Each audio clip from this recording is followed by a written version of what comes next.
الرحیم. د ټولو نه مخکې خو زه په دې محفل کې خپل مینوال ته هرکلی وایم السلام علیکم.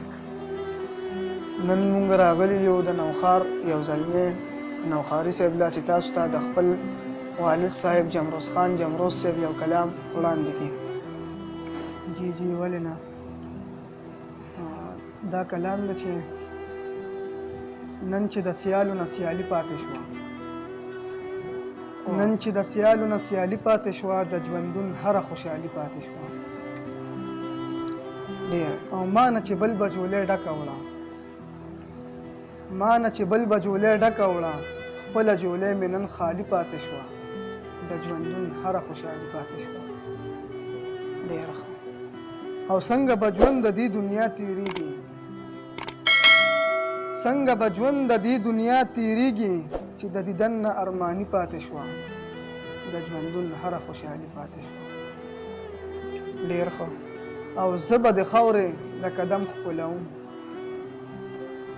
زه به د خاورې د قدم ښکلوم، ما ته که خپله زندګي پاتې شوه، د ژوندون هره خوشحالي پاتې شوه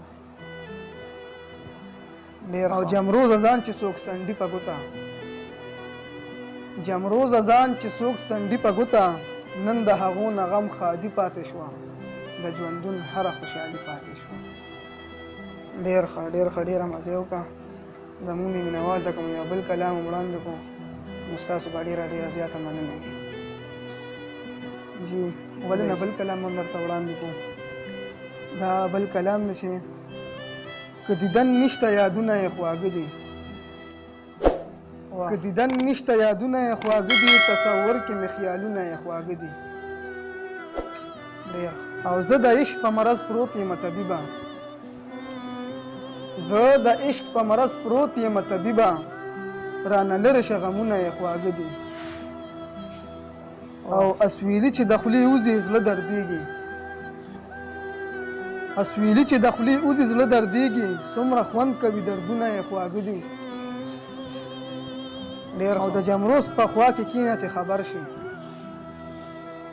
د جمروز په خوا کې کښېنه چې خبر شي، لږ یې وچېړه شعرونه یې خواږه دي ډېر ښه ډېر ښه.